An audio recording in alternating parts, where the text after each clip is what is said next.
की। अचानक कमलनाथ के घर पुलिस की टीम पहुंच गई, जिसके बाद सियासत गर्मा गई। बताया यह जा रहा है कि कथित वीडियो की जांच के लिए पुलिस की टीम पहुंची। एक नहीं, दो नहीं, खबर यह है कि 3 थानों की पुलिस पहुंच गई। उधर पुलिस के पहुंचने पर बीजेपी और कांग्रेस एक दूसरे पर हमलावर हो चुके हैं।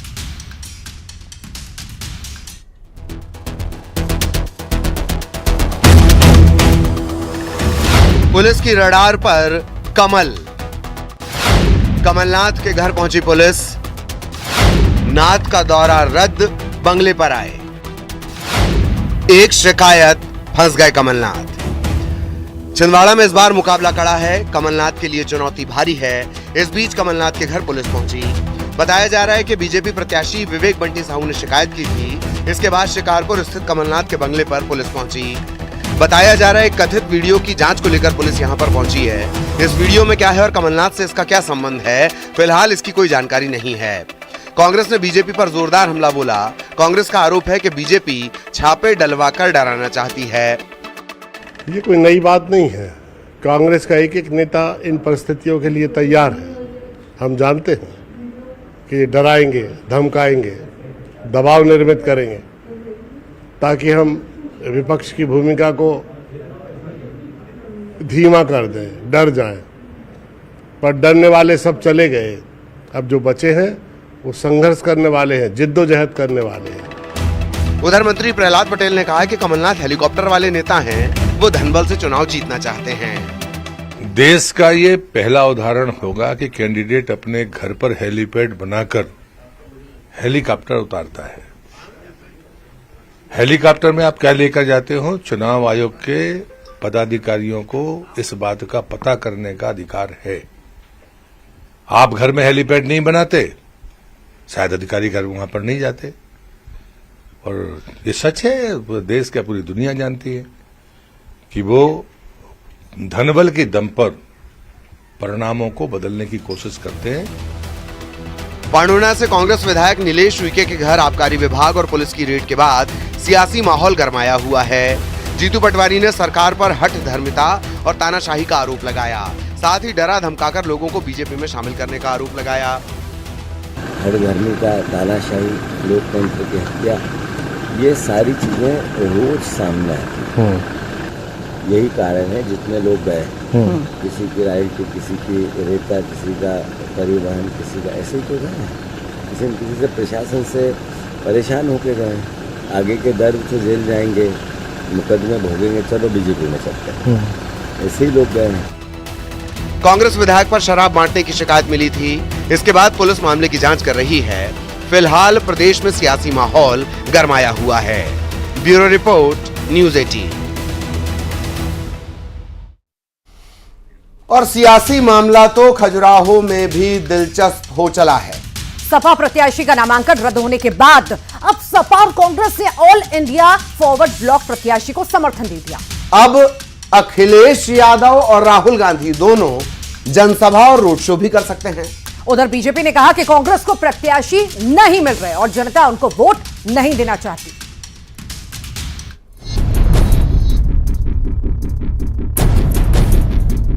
मध्य प्रदेश में खजुराहो सीट पर इंडिया गठबंधन ने अपने प्रत्याशी का चुनाव कर लिया है। सपा ने ऑल इंडिया फॉरवर्ड ब्लॉक के प्रत्याशी राजा भैया प्रजापति को समर्थन दिया है। इसके बाद कांग्रेस ने भी अपना समर्थन दे दिया। ये सीट कांग्रेस ने ही गठबंधन के तहत सपा के लिए दी थी, लेकिन सपा प्रत्याशी का नामांकन निरस्त हो गया था। खजुराहो का उम्मीदवार होगा फॉरवर्ड ब्लॉक के प्रजापति जी। आज पार्टी सपा उनको सपोर्ट करेगी, हम सपा को करेंगे। खजुराहो का उम्मीदवार होगा फॉरवर्ड ब्लॉक के प्रजापति जी। आज पार्टी सपा उनको सपोर्ट करेगी, हम सपा को करेंगे। खजुराहो में अब बीजेपी प्रत्याशी वीडी शर्मा और राजा भैया प्रजापति के बीच टक्कर होगी। इंडिया गठबंधन का अधिकृत प्रत्याशी बनाए जाने के बाद अब राहुल गांधी और अखिलेश यादव के रोड शो की तैयारी है। कांग्रेस की माने तो समाजवादी पार्टी के साथ चर्चा हुई है और दोनों नेताओं के संयुक्त रोड शो और जनसभा होंगे। उधर बीजेपी ने कांग्रेस पर बड़ा हमला बोला है। बीजेपी का आरोप है कि कांग्रेस को प्रत्याशी नहीं मिल रहे और जनता भी कांग्रेस को वोट नहीं देना चाहती। देखिए, कांग्रेस के हालात कितने बद से बदतर हो चले इस मध्य प्रदेश में कि उनको खजुराहो सीट फॉरवर्ड ब्लॉक के किसी उम्मीदवार को अपना समर्थन देकर चुनाव लड़ना पड़ रहा है। तो इससे उनकी हालत समझी जा सकती है कि कांग्रेस मध्य प्रदेश में और देश में किस हालातों में चुनाव लड़ रही है। उधर ज्योतिरादित्य सिंधिया ने भी कांग्रेस को भ्रष्टाचार की नीति वाली पार्टी बताया है। साथ ही कहा है कि ऐसी कांग्रेस पार्टी को जनता त्याग देगी।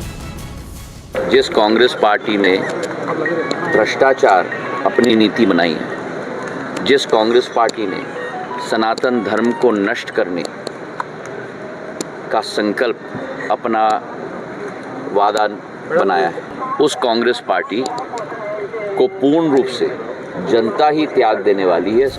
प्रत्याशी तय हो चुके हैं, अब जनता की बारी है कि वो किसे अपना नेता चुनती है। Bureau report, news 18।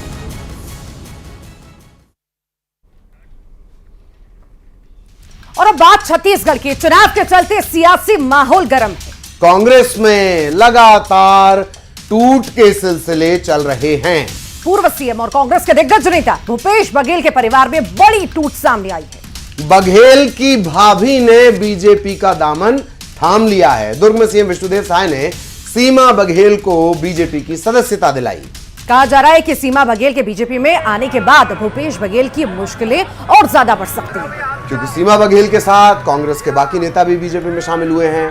Bhupesh Baghel की भाभी के बीजेपी में शामिल होने पर टीएस सिंहदेव ने कहा कि परिवार के कई लोग बीजेपी में हैं। इसमें कोई नई बात नहीं है, ये सिर्फ ड्रामा है, ड्रामे के अलावा कुछ नहीं। बीजेपी को अपनी जमीन खिसकती दिखाई दे रही है, इसीलिए देश भर में ऐसा कर रही है।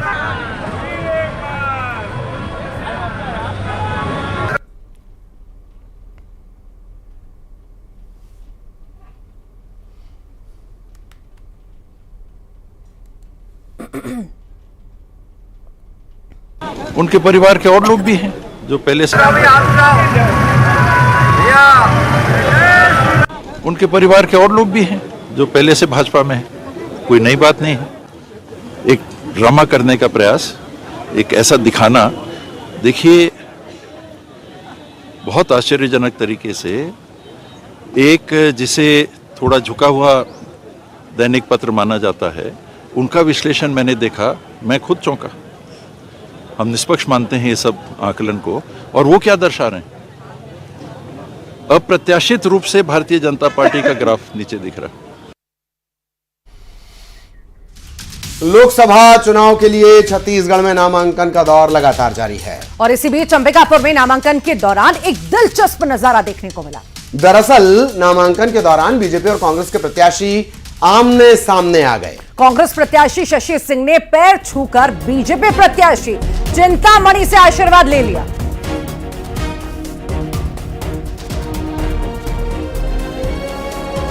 तो ये इस वक्त स्क्रीन पे आप देख रहे हैं टीएस बाबा ने क्या कुछ कहा, और तस्वीरें आप देख रहे हैं कि कांग्रेस के प्रत्याशी शशि सिंह बीजेपी प्रत्याशी चिंतामणि से आशीर्वाद ले रही हैं। दोनों लड़ रहे तो जीत का आशीर्वाद कैसे देंगे, लेकिन आशीर्वाद बाबा। इस दौरान चिंतामणि महाराज ने बड़ा दिल दिखाते हुए शशि सिंह को उज्जवल भविष्य का आशीर्वाद दिया है। दरअसल जो चिंतामणि महाराज हैं वो गाहरा गुरु की विरासत, यानी उनकी जो परंपरा रही है उसे वो लेकर जाते हैं। बड़े पूज्य हैं वो। तो ये तस्वीरें आप देख रहे हैं, पैर छूती हुई नजर आ रही हैं शशि सिंह, और उसी के साथ ही आशीर्वाद दिया जा रहा है। उज्जवल भविष्य का आशीर्वाद महाराज ने दिया है। ये चुनाव के नजारे अमूमन हमेशा देखने को मिलते हैं, और इस बार भी अलग अलग तरह की तस्वीरें हम आपको लगातार दिखा रहे हैं। दिलचस्प नजारे ये कई बार देखने को मिलते हैं। गले मिलते हुए कुछ नेता नजर आते हैं अलग अलग पार्टियों के, कुछ पैर छूते हैं, कुछ साष्टांग प्रणाम कर देते हैं। तो ऐसी तस्वीरें हमेशा ही देखने को मिलती हैं जो चौंकाती भी हैं और एक अलग संदेश देने का भी काम करती हैं। जीत का आशीर्वाद ले। दोनों लड़ रहे तो जीत का आशीर्वाद कैसे देंगे, लेकिन आशीर्वाद बाबा का मैंने खुद से ले लिया।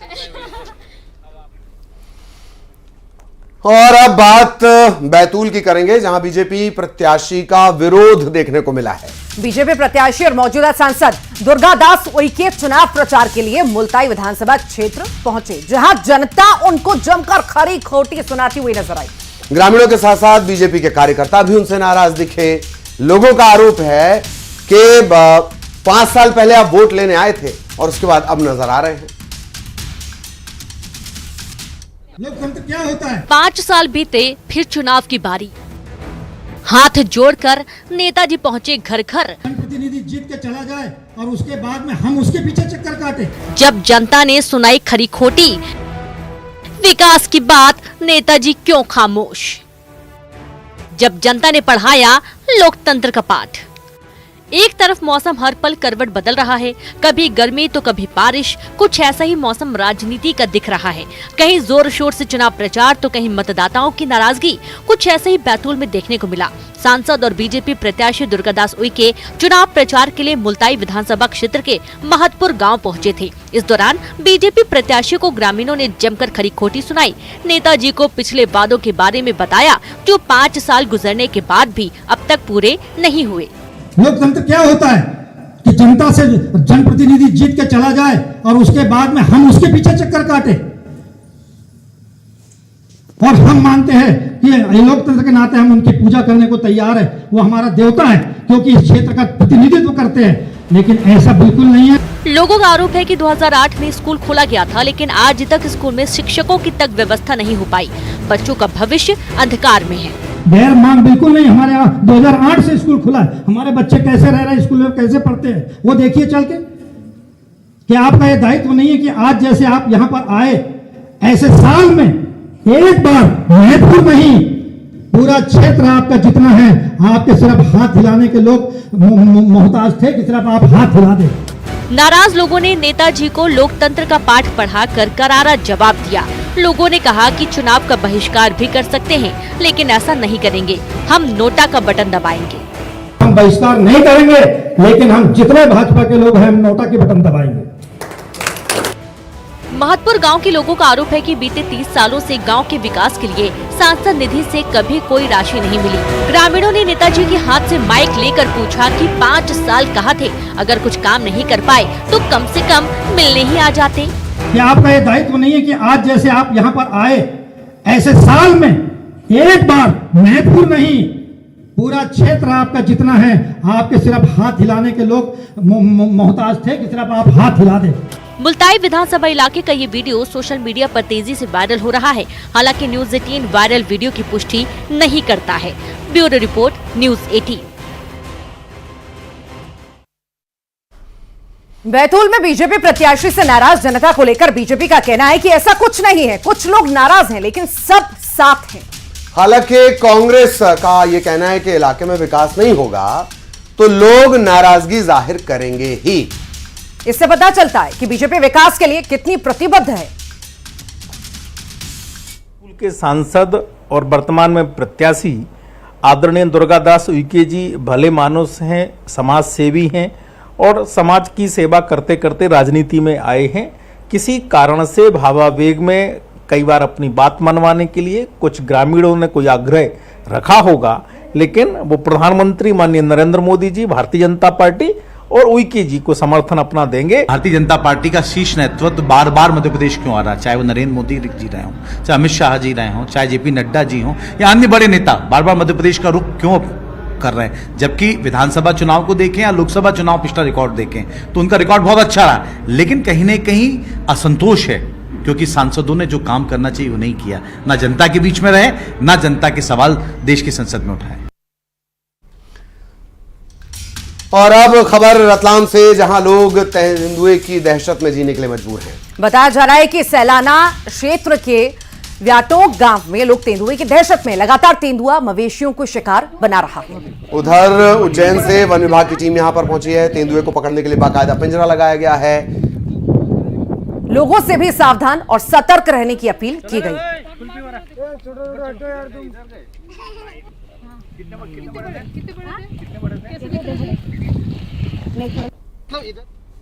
लगातार 2-3 दिन से दिखाई दे रहा है, तो आज हम लोग दौलतपुर गांव में यहाँ खड़े हैं।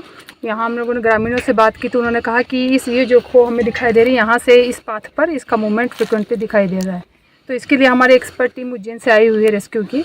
यहाँ हमने इस जगह पे हमने पिंजरा यहाँ पे सेट किया हुआ है और सारी चीज़ें बता भी दी हैं और यहाँ पिंजरा रहेगा। अगर इधर की तरफ से मूवमेंट कुछ होता है तो उसे हम लोग रेस्क्यू करेंगे। कितने तेंदुए हैं कुछ बता पाएंगे?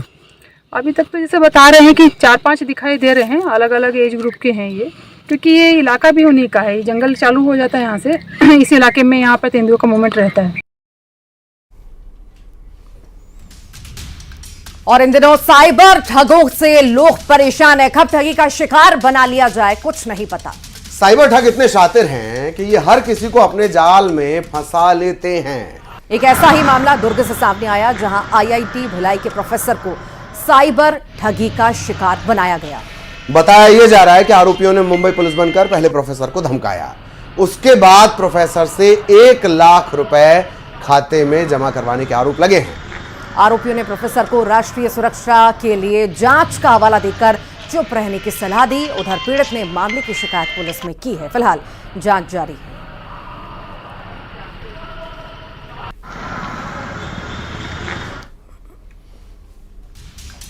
और यहां रुकेंगे एक छोटे से ब्रेक के लिए। जल्द लौट रहे हैं और भी खबरों के साथ।